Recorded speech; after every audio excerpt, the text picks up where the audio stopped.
Good evening and welcome to this Shiro Coffee Chat. Short, I'm Melissa, a retired Army veteran and the founder of the Shiro Coffee Club, where our mission is to keep the world caffeinated and women veterans celebrated. I'm also your host for the Shiro Coffee Chat, which airs at 9 a.m. every Sunday Central Standard Time. So be sure to check us out. We're here, our last night in the D. It's been a wonderful, wonderful week visiting and seeing everything seeing a lot of things that the D has to offer. We didn't get to see everything with only, about 4 or 5 days here. So, yeah, it has been a wonderful time here. So, if you ever get to come to Detroit, Michigan, make sure you check out that Motown Museum. And of course, there are a lot of other things, but I just wanted to throw that out. The D has been really good to us. But tonight, what we are talking about is the announcement that Mitch Mcconnell finally said he's going to retire after being a lifelong politician for 60 years. But I mean, let's keep it real. This should have happened years ago, right? Maybe decades ago, right? And it's definitely no surprise because Mitch Mcconnell has had, multiple health scares.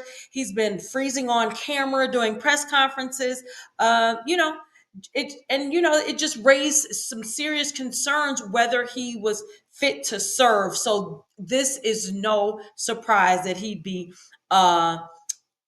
announcing his retirement. But here's the thing, he's not the only one. Congress is filled with people in their 80s and even in their 90s who've been in office for decades. So here's who I found. Uh, Senator Chuck Grassley from Iowa, 91 years old. Senator Bernie Sanders, Vermont, 83 years old. Senator Mitch Mcconnell, of course, 83. Now, these might not, the ages might not be perfect, but we know that they're either 80 or and above. Senator Jim Risch from Idaho, who's 81. Senator Angus King, 80. Senator Dick Durbin from the great state of Illinois, 80. And then we have some House of Representatives in Congress, out of Congress. And so that's Grace Napolitano, that's out of California, 88 years old. Eleanor Holmes Norton, DC, 87. Bill Pascrell Jr., New Jersey, 87 years old. Representative Hal Rogers from Kentucky, 86 years old. Representative Maxine Waters, California, 85 years old. Steny Howard, Maryland, 84 years old. Jim Clyburn, 84 years old, South Carolina. Nancy Pelosi, California, 84 years old. She just stepped down as the leader, but I think she's still a member of Congress. She did not withdraw her, she's still a member of Congress. John Carter, Texas, 83 years old. Danny Davis from the great state of Illinois, 83 years old. Anna Eshoo, from California, 82 years old. Frederica Wilson from Florida, 82 years old. Rosa DeLauro, Connecticut, 81 years old. Virginia Fox, North Carolina, 81 years old. Kay Granger from Texas, 81 years old. And that's all I could find.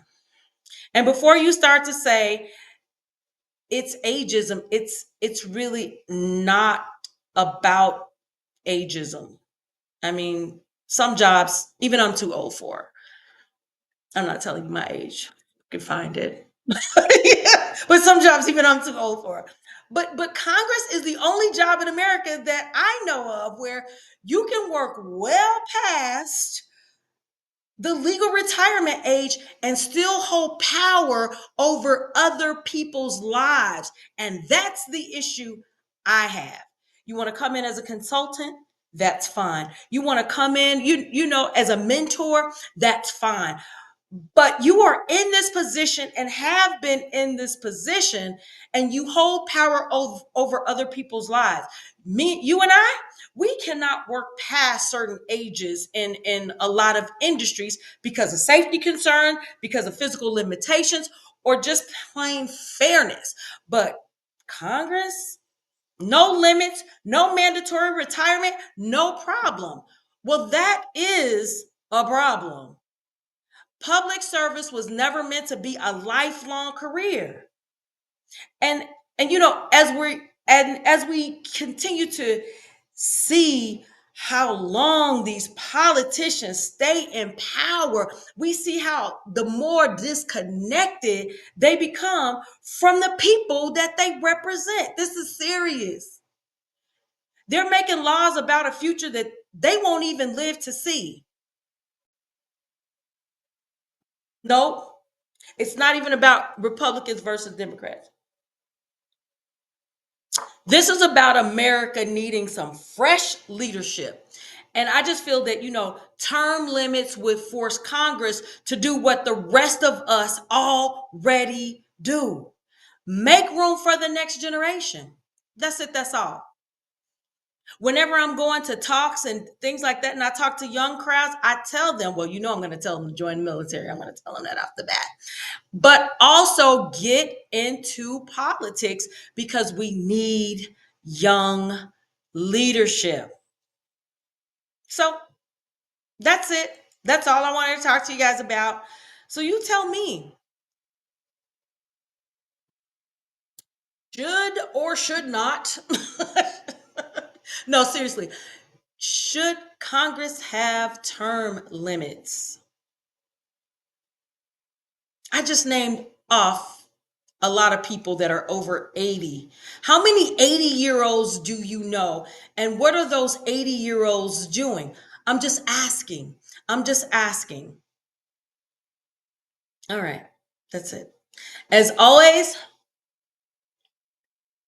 keep your heart full and your coffee strong.